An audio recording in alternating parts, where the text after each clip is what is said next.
தமிழ்ல பேசுறப்போ இல்லை அப்படின்னு ஒரு சொல் பயன்படுத்துறோம். அதே சில இடங்கள்ல அல்ல அப்படின்னு ஒரு சொல் பயன்படுத்துறோம். அப்போ இது ரெண்டுக்கு என்ன வித்தியாசம்? இல்லை அல்ல ரெண்டுமே ஒன்று தானே அப்படி நீங்க நினைச்சீங்கன்னா அது கிடையாது. தமிழர்கள் நாம பெரும்பாலும் பேச்சு வழக்குல இல்லைங்கிற சொல்ல பயன்படுத்தினாலும் மலையாளிகள் அவங்களுடைய பேச்சு வழக்குல அல்லங்கிற சொல்ல பெரும்பாலும் பயன்படுத்தினாலும் ரெண்டுத்தையும் பயன்படுத்த வேண்டிய இடம் வேற வேற.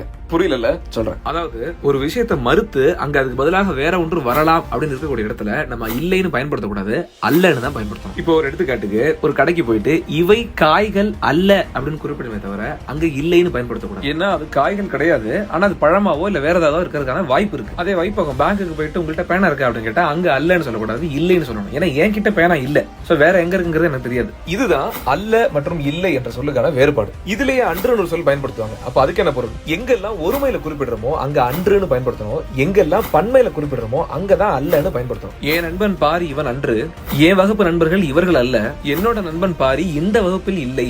இதுதான் இந்த மூணுத்துக்குள்ள வேறுபாடு. இங்கிலீஷ் லாங்குவேஜ்ல ஏக்கு பதிலா ஆனுக்கு பதிலா ஏவ மாத்தி போட்டா போச்சு, பெரிய குழப்பத்த மாதிரி பேசிடுவாங்க. ஆனா நம்மளுடைய தாய்மொழியை பேசும்பொழுது பிழை இல்லாம பேசணுங்கிற அந்த சிந்தனையை எது தடுக்குது?